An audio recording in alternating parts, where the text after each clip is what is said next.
Lunchtime, Monday through Friday, noon till 1. Lunchtime is always thanks to Rudy's Barbecue, home of the green chili stew. I went there yesterday. I got like the 2 pieces of cheese and just a pound of moist brisket. I just was hankering. Logan's just, why the eye roll? What's the eye roll? Well, first of all, I can't hear. First of all, you need to get that checked out. I thought you were saying welcome back to me and not to everybody listening.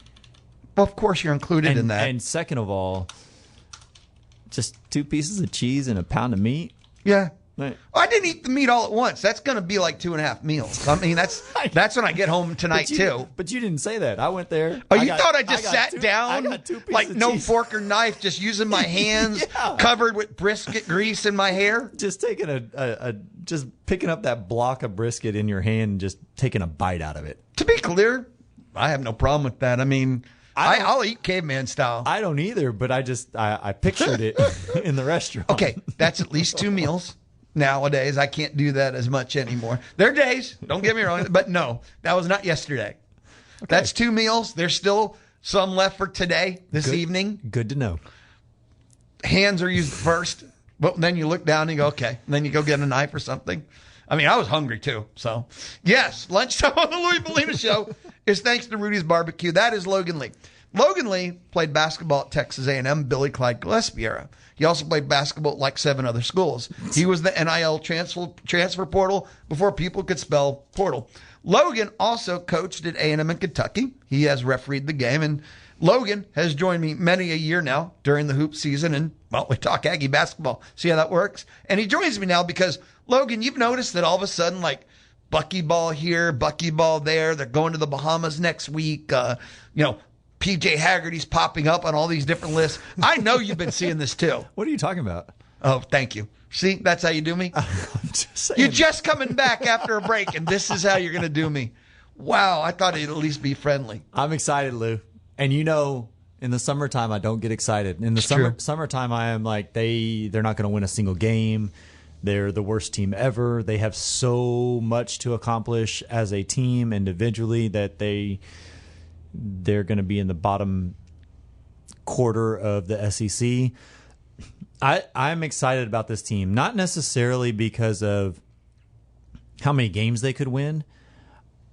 I like the fact that Bucky had an entire year to do some work and to figure out the SEC, to figure out what he needs, to understand the competition, and then went out and got some, I don't even want to call them puzzle pieces. I mean, they're good players. They're not just pieces. They're guys that make this thing go. But I think here's the kicker that I don't want to be a Debbie Downer already, but I'm going to be.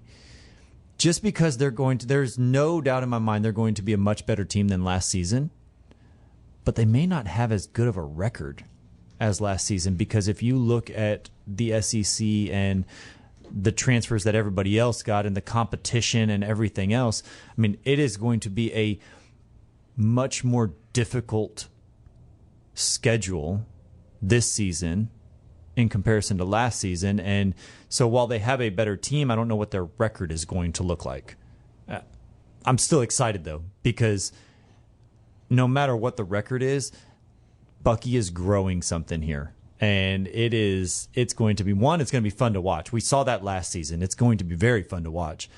But this season, you mentioned PJ Haggerty, a guy that a lot of people in the inner circles know, that I got to watch at practice the other day that I didn't know a lot about. Jalen Shelley is legit.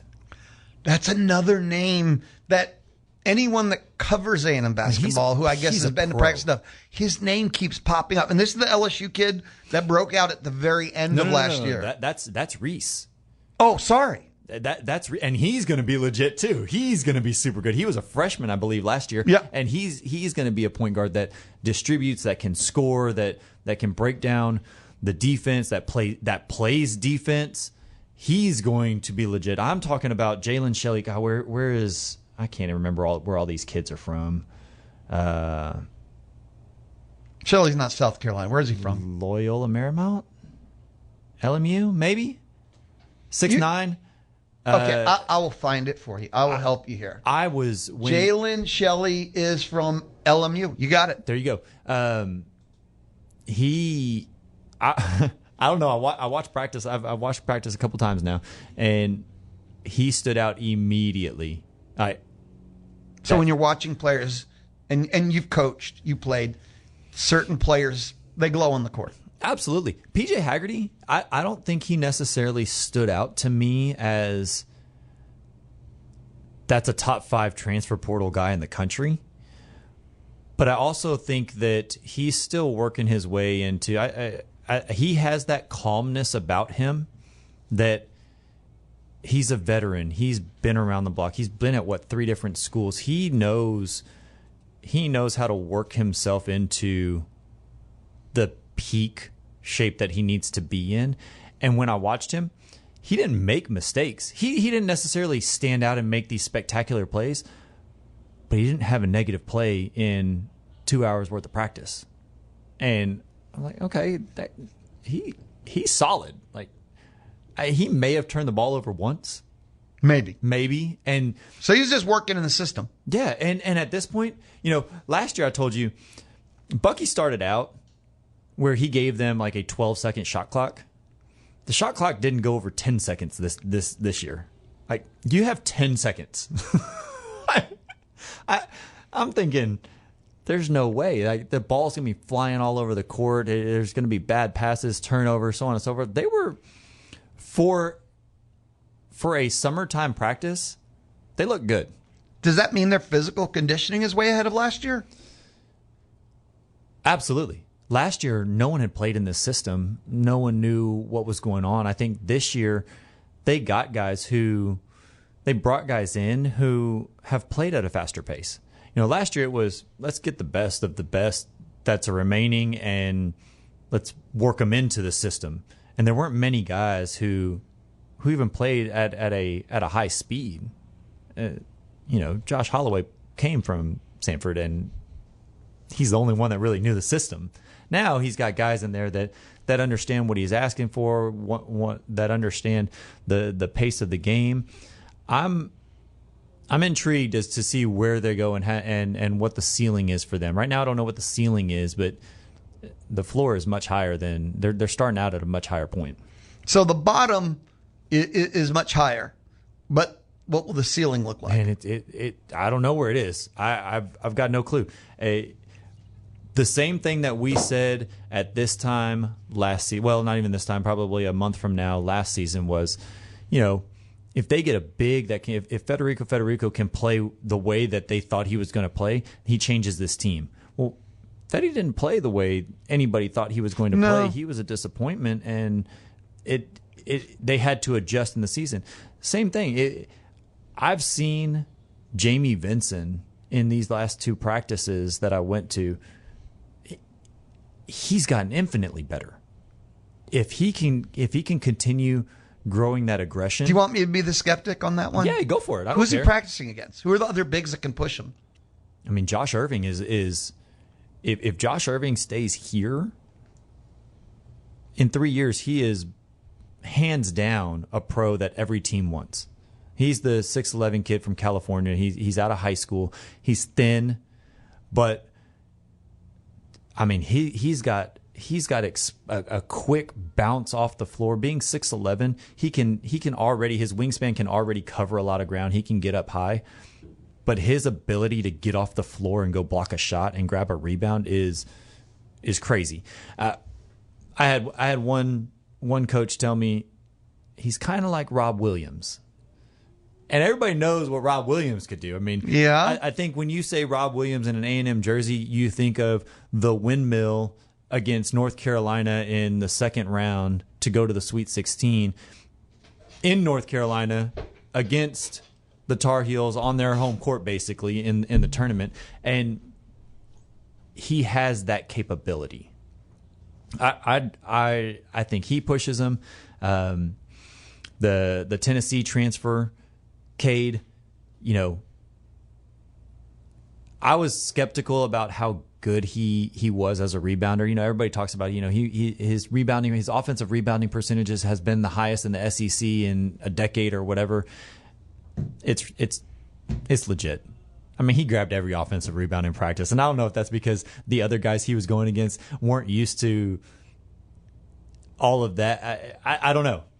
It's just he's wired that way, and he finds the ball, and he's. I mean, this team is taller across the board at every single position, including the managers. Which many times last year was such a problem. It was. That they were smaller at every position on the court. We're not going to go into the athletic part of it because there were certain games they were not as athletic at too many positions, but they were just from a high standpoint. And before tip, when they got out there, you just went, oh boy. It was so noticeable. I mean, for example, Florida. Oh, yeah. Like that was height and athleticism. Absolutely. That was a tragic matchup. I don't think that they are going to be lacking in athleticism this season. A guy that we've talked about, PJ, we've talked about Josh Irving, Jamie Vincent. Mbako is back. Okay. I was letting you go there. I was going to ask, but I don't have time. I knew you were going to get there. Mbako is back. Going back to last year, Mbako was supposed to be the highest upside guy of anyone. This is a guy that a year ago and change went to the combine and did so well that he got the secret combine invite to the next level combine. And there was talk about whether he was going to go pro actually heading into, the Aggies reporting. Like that was, do people remember that before he got injured? That's Mbako. And I still think that he's, he's still working his way in. I think it was probably a month ago and is when he got cleared, 100% cleared. And so throughout the last month, not only is he trying to improve his conditioning, he's trying to cut down on some of the weight gain. He's trying to change that into some muscle mass. He's trying to get his feet underneath him for this style of basketball. So, he played in 2 games in Bucky's system, and that's all. I don't. And it was light, whatever. So he's not many minutes in the games he did play. Yeah, yeah, and so he's still going to have to get adjusted to this style. And if he's the freak talent he's supposed to be, that should not be. I don't expect it to be a hard adjustment. What I have concerns about is there somebody on the team that can, when they're on the court, make everybody happy? Can Jalen Reese get the ball to PJ Haggerty when he needs it? Can he get it to Mbako when he needs it? Can they find a way to get the guys the ball at the right time on the right possession to make it all work? Because they've got a lot of good guys now. It's a matter of how do you make it work? I think with Bucky's style, you get 1,000 shots up a game. You've got to be able to spread the ball. You got to be able to spread the ball around. Everybody's going to get their touches. It's just a matter of, do they get the right touches? And I'm not worried about Bucky making that happen and having somebody figure that out, because, and this is another thing, throughout the summer I had 3 different coaches that I was talking to, and I was questioning, does Bucky's system work all the way up to the Final Four? Does it work to get to a championship? Alabama has proven they play fast, they shoot a bunch of threes, but they lose. They haven't won it. And I know Nate Oates he's still considered pretty young at well, they end up Alabama. having players go to jail and prison towards the end of most seasons. That is they true, lose too. their eligibility. Like their leading player this year, I remember reading a review getting ready for Alabama, and it was something like, now that he served his time or something. I went, oh man, really? How does he always find a player that has an if next attached to it? Agreed, but long story short, 3 different coaches told me Bucky is one of the top minds in the game. He will outcoach the other team, and he will be infinitely prepared. And I like that. We saw that last year.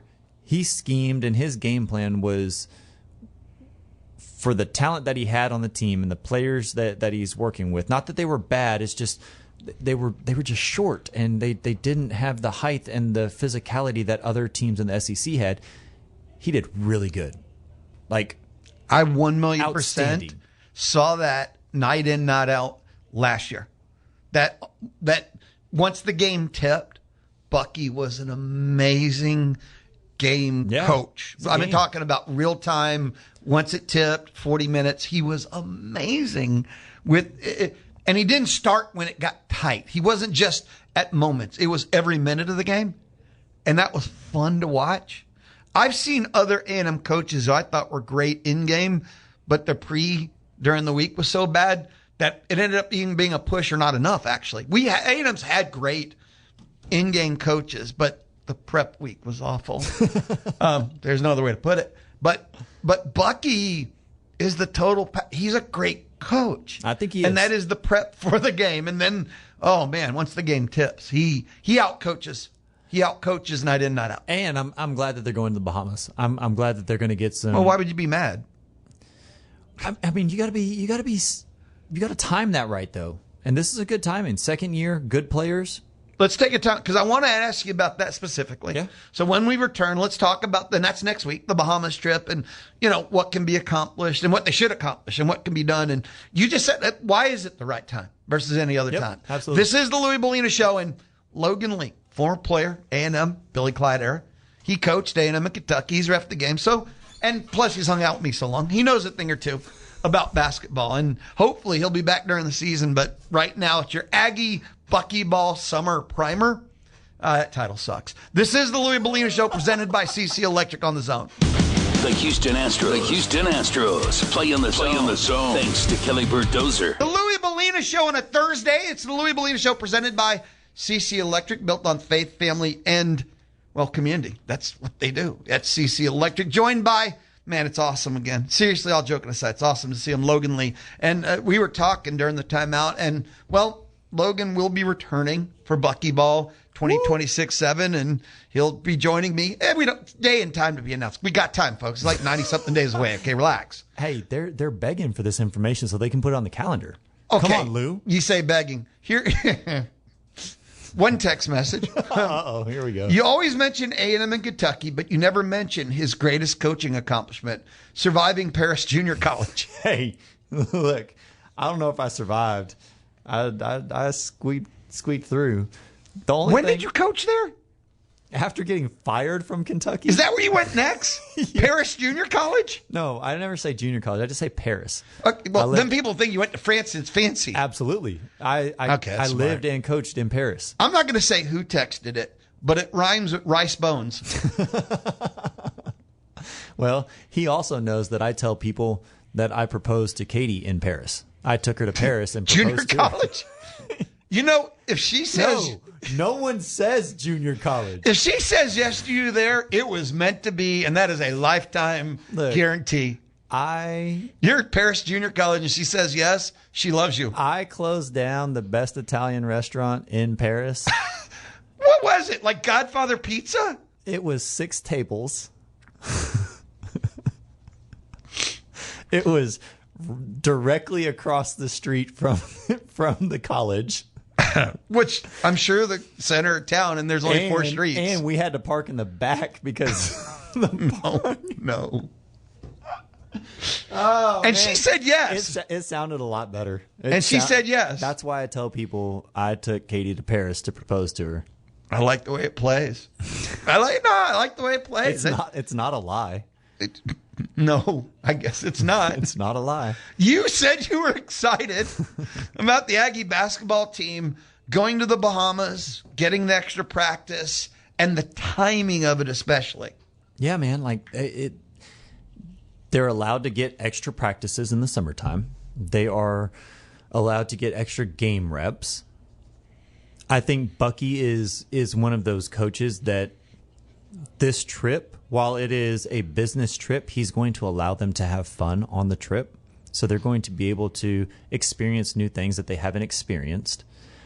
It's a team building trip, both on and off the court. And last season we saw the team's growth by every game because they had only been together for like 35 days before the season even started, before the school year started.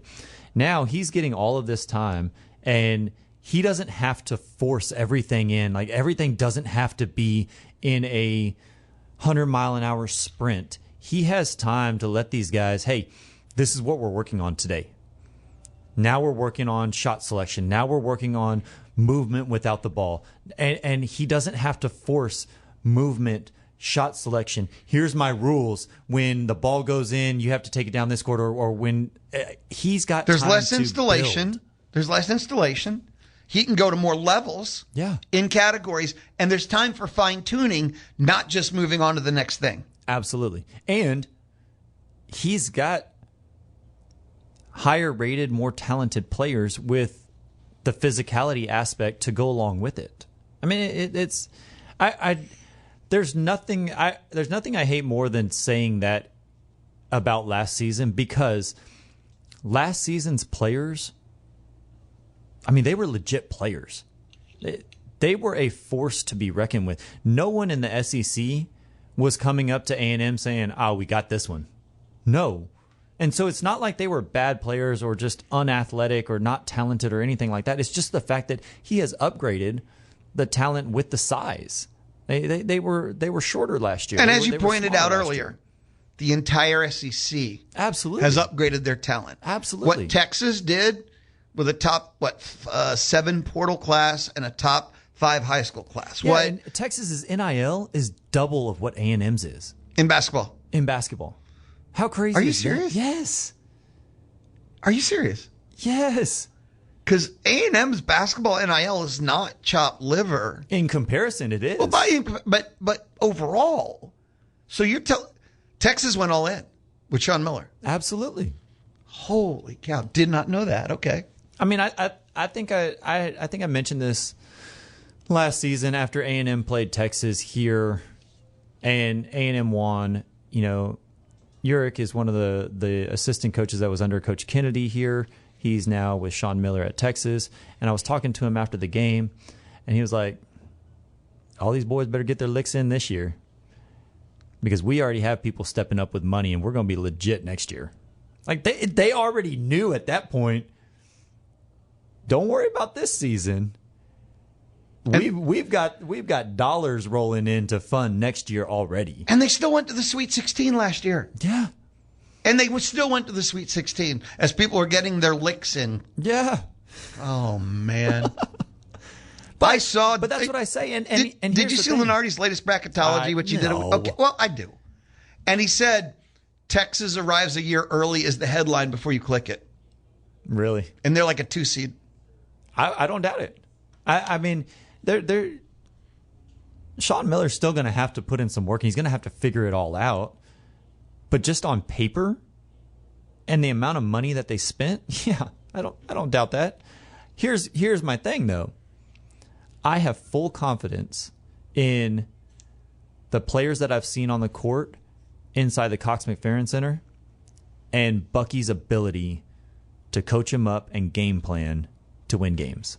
Again, I think the team has upgraded and they are a better team this season, but I don't know what if their record is going to be better, just because of everybody else that they're playing as well. I have a question on that for you.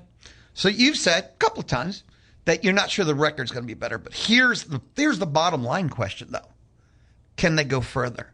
Because that's the actual goal. That's really all we remember. If you're a basketball fan, you don't even remember when they win conference titles anymore. You go in the conference tournament or the regular season, it kind of doesn't stick. True or false?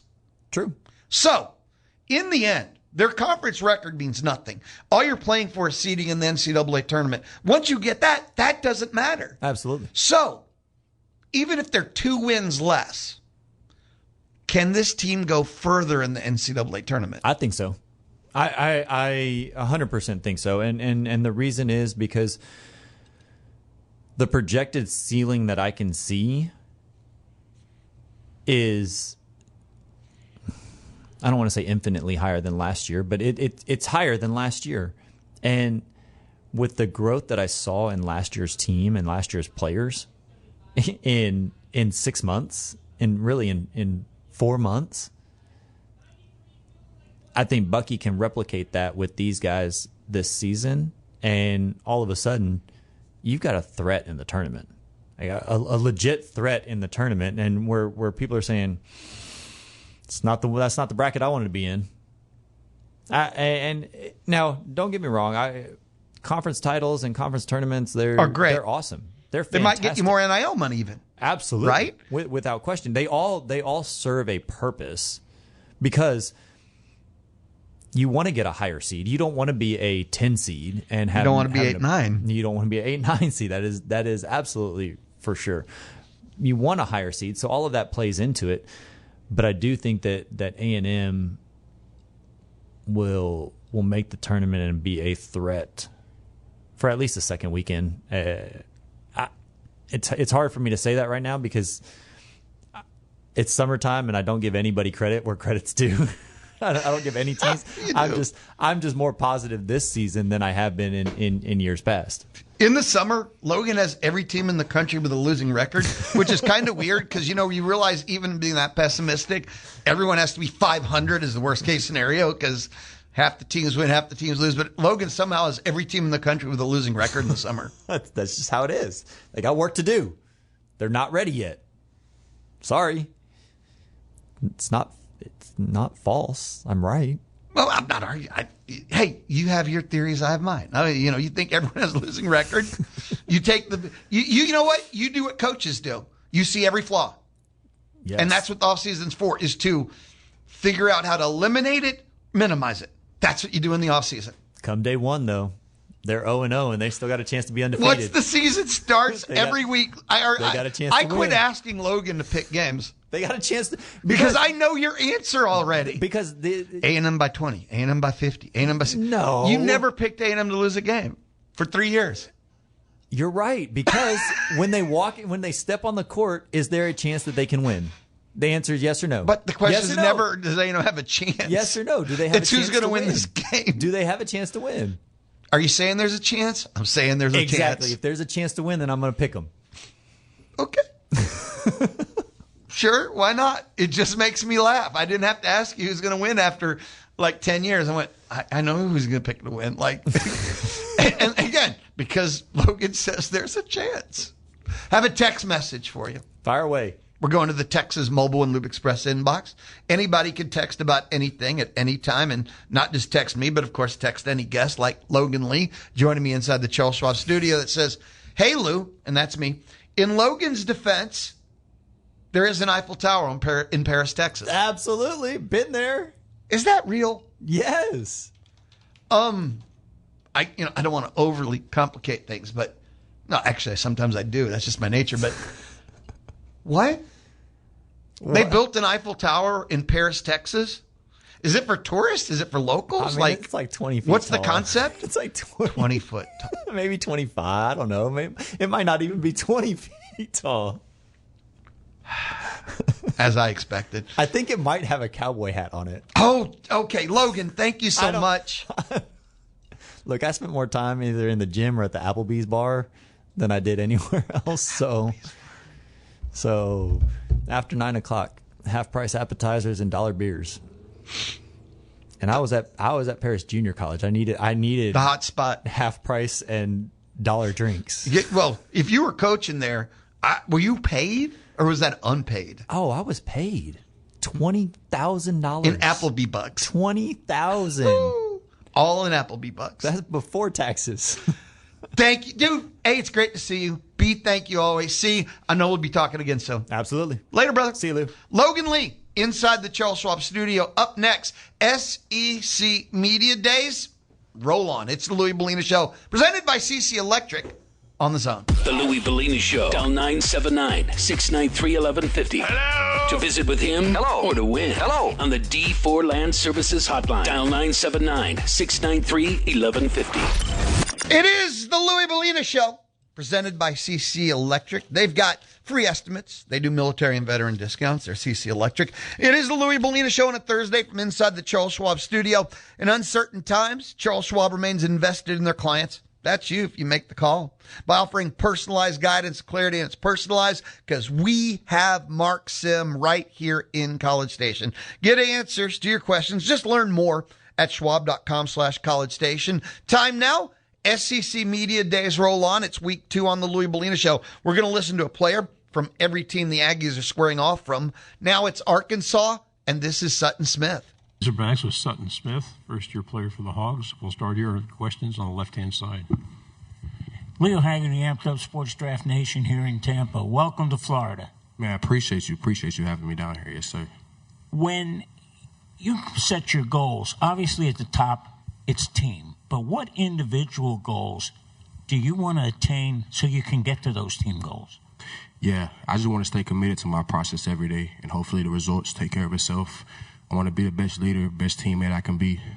Show up for the team every day. Push each other, push the players, and pour into them and build them up so we can come together as one.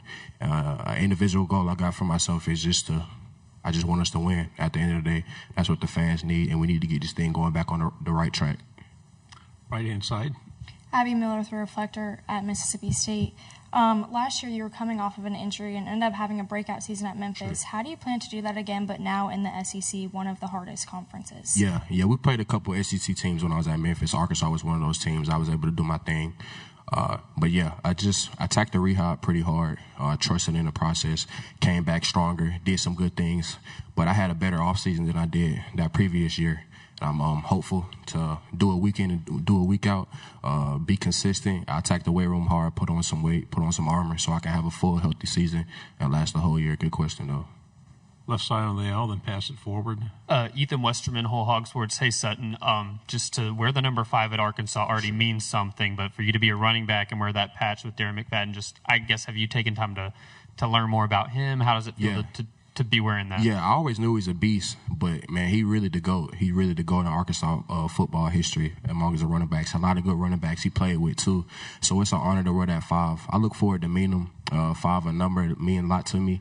My birthday on the 5th, I wore the number 5 at Memphis. But when I committed to Arkansas, I got a chance to, really look into his film, bro. And he a freak, 6'3", ran 4'3". So I just take some things from the game and from his game and try to put it into mine and see why I could be successful. But it's a good thing I'm able to wear that number 5, and I want to represent it the right way and own that ball and do good for the Hogs for sure. Left side, third row, then pass it back. Tyler Shaw with KBTX and Bryan College Station. One of your former teammates, quarterback Arrington Maiden, just wanted to ask about him, how well you know him, and just kind of what kind of a guy and player he is. That's crazy you asked that, bro. That was my roommate at Memphis, so we're really close in it. He's helped me get closer to the Lord, and I'm excited for him and the things that he has to endure at JMU. Hopefully he has a great career there, but he's a very hard worker. He's prepared. He came up through Texas, so he has a great football background, and he has a good head on his shoulders, and hopefully he win the job there and stay focused. Right-hand side. With this being your first year at Arkansas, what does it mean to you that you were chosen to be one of the 3 players to represent the team here today? Yeah, that means everything to me, but I have a great relationship with Coach Silverfield. But, I'm up here with him at Arkansas.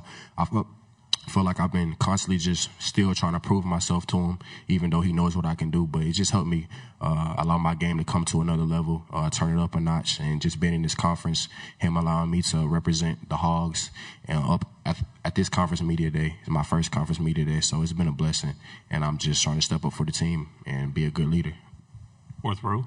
Hello, Sutton. Jacob Worthing, KRUI Sports. Arkansas finished second in the SEC in rushing yards per game last year. What are going to be the keys to keeping that potent rushing attack for the Razorbacks? Yeah, so shout out to the O-line. And Coach Silverfield brought in some good O-line coaches for those guys, so their confidence is riding high. I really believe in the O-line. I told Kit that, on this trip. So I just got to I want them to be able to trust me. We got a good running back room, me, Bray Russell, Cam Settles.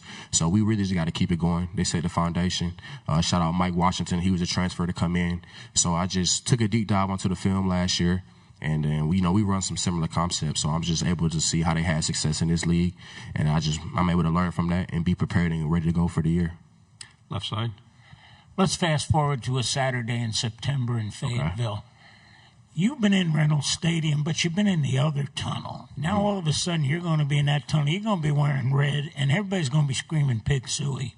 Yeah. Going to get goosebumps? Yeah, I'm going to get goosebumps. You know, I'm a big visualizer, so I've been visualizing ever since I committed. Oh, holy it's cow. on my vision board. I'm ready to just play in front of a great atmosphere. The fans are very passionate. I've been feeling the love in Fayetteville since I got there.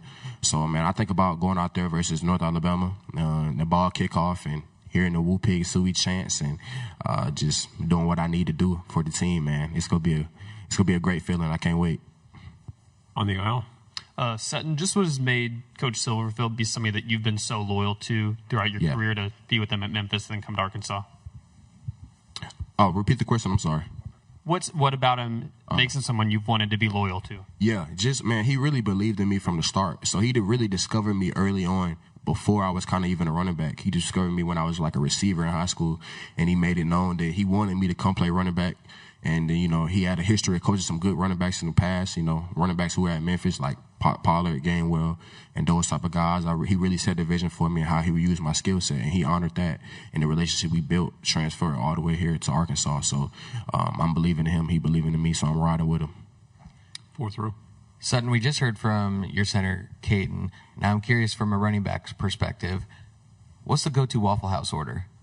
Man, I'll probably say All-Star Special for sure. All-Star Special waffle, chocolate chip. You know, got that extra protein in it. So that's my go-to. And then, you know, I'm from Georgia too, so I get Waffle House all the time. Second row. Got to have a sweet tea with that too, though, right? Of course, sweet tea, chocolate milk, anything, orange juice in the morning. Yeah.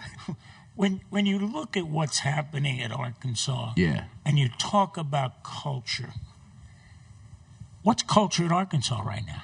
Yeah, so, man, I really see the guys who were on the team last year who stayed. I really see them believing in this thing and getting this thing rolling. They're kind of like the stone because they went through, you know, that 2-10 season, but they're really believing and having the faith to turn things around. So they're taking the workouts that we're doing. They're believing in the strength coaches. I'm seeing them get so much better, and I'm getting them get faster, stronger. They approach the workouts the right way, and then, you know, they recruited the right guys who are the right fit for the program, who want to take care of the little things. We're holding each other accountable, and it's good to see leaders stepping up at the right time as the season is approaching. On the aisle. Coach Silverfield's aura has gotten brought up a lot here, and you've been around him a lot. Does he have it, and if so, how? Yeah, I think he does. I think I seen like a post online or something about it, but I'm like, man, he really do got aura. I don't know, they tripping. So that's my guy. He got swag, just like me. Two final questions. We'll start here on the right and finish over on the left. SEC's slogan is "It just means more." Now that you've been here for a couple months, what have you seen that's kind of proven that right? Yeah, that is kind of right, and that just shows like me getting on campus. It really does mean more. We got an all-you-can-eat buffet, so that's really helped me with like my my nutrition and my gains. And I don't know, bro. You can just like feel the energy and the intensity. It's a lot of passion, and the fan base is really passionate. I just came across some fans who were in the lobby waiting on us. So man, we just. It really does mean more, and I can feel it.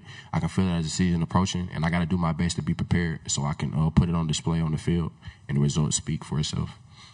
Final question. The way the college and the NFL game has developed, running back is a misnomer. You got to also be a catching back and a blocking back if you're going to be on the field for all three downs. How important is it to be that three-headed monster?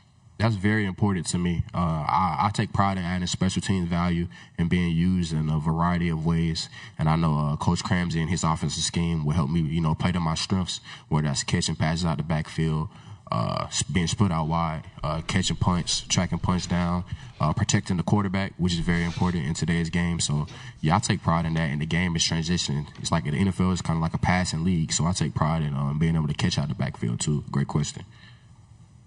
I thought he was fantastic. That was Sutton Smith, Arkansas, part of our SEC Media Days Week 2, where we listened to a player from each team. I thought Sutton Smith was a great representative for Arkansas, even though he got goosebumps. He got goosebumped yet again. This is the Louie Belina Show inside the Charles Schwab studio on a Thursday. Coming up, we got to listen in at 1:35 Tennessee. And coming up at 1 o'clock, joining me on the D4 Land Services hotline, every Thursday, 1 o'clock, it's Rusty Burson time. He is an Aggie historian and author, Rusty Burson. If you ever, You've been thinking about getting your land fixed up. You know you need your land cleared. Always wondered about land excavation. Go check out d4landservices.com. d4landservices.com. Timeout to return? Okay, sounds good to me. Are you having trouble with your air conditioning? You know your air conditioning works, but not 100%, and you're wasting time, money. Why not get an expert to come out, take a look, AC consultation? Still Creek Mechanical, Aggie owned and operated. Still Creek Mechanical. They've been serving the Brazos Valley for over 20 years. Still Creek Mechanical, they got your back. Maybe fast repair. Maybe it's routine maintenance. Maybe you know it's time for a brand new system. And again, maybe you just want to know and you want to call them out for that AC consultation. Still Creek Mechanical. You can call them 979-595-4253. The number again, 979-595-4253. But again, we live in the I'm bored, I'm at work, I got my phone. Go to stillcreekmechanical.com. Set up the AC consultation at stillcreekmechanical.com. A reminder, mention Louie Belina, Louie Belina Show, mention the Zone. Guess what? $100 off of repairs.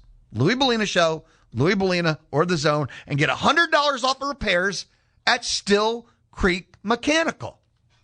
Listen to The Zone on the Zone app. Thanks to Loyalty Plumbing. The pros at Loyalty Plumbing are ready to serve you 24/7. 24/7. For big emergencies or small. The Louie Belina Show. Wrapping up our lunch hour. Lunchtime, thanks to Rudy's Barbecue. Lunchtime, you know, Rudy's Barbecue. I was a kid when I told Logan. Logan Lee was with us. God, it's good to see him, man. Talking some Bucky Ball, of course. But I had some Rudy's last night. I'm just going to tell you, absolutely, simply, gloriously delicious. Text message from the Texas Mobile and Lube Express inbox from Jim. Butterflies are killer moths, not goosebumps. I think Goosebumps guy is becoming the legend of SEC media days. Man, he doesn't give up. I want to wrap up our second hour, the lunch hour, inside the lifestyles portion.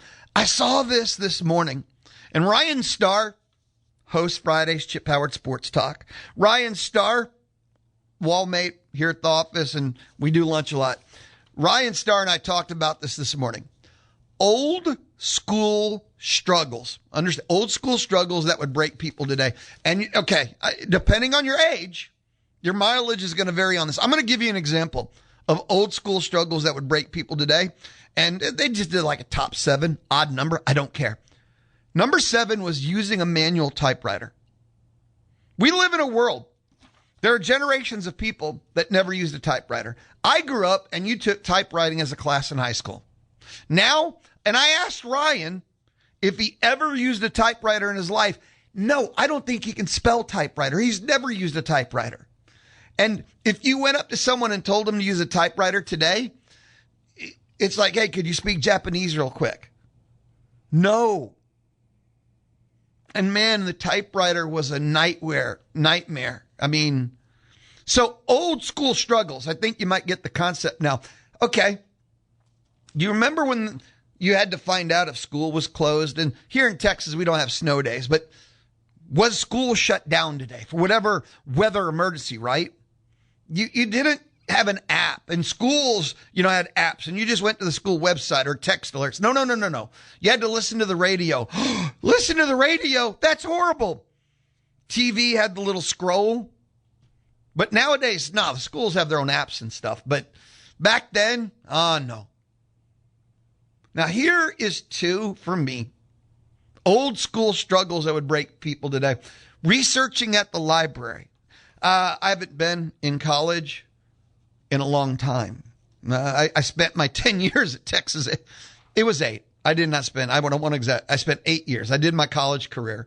I went in at 87, got out at 95. Is that 8 years? I don't know, something like that. Anyway, researching at the library. Does anyone research at the library anymore? Because everything you need you can get online, or AI writes people's papers nowadays anyway, right? But spending hours in the library, falling asleep everywhere at the library. But do people know where the library is? Here's the one for me where I went, dude, yeah, oh no. Old school struggles that would break people today. Who remembers waiting by the phone for a call. Nowadays, we all have our personal phone, things beep. We don't wait for a phone call. That's just not a thing. But back in the day, ancient times, it was in black and white. Most of us don't remember. Waiting by the phone for a call. But if you were expecting a phone call for someone, a big phone call, important phone call, special phone call, right? You had to stay near the phone in your home and hope it rang. There was no answering machines even, right?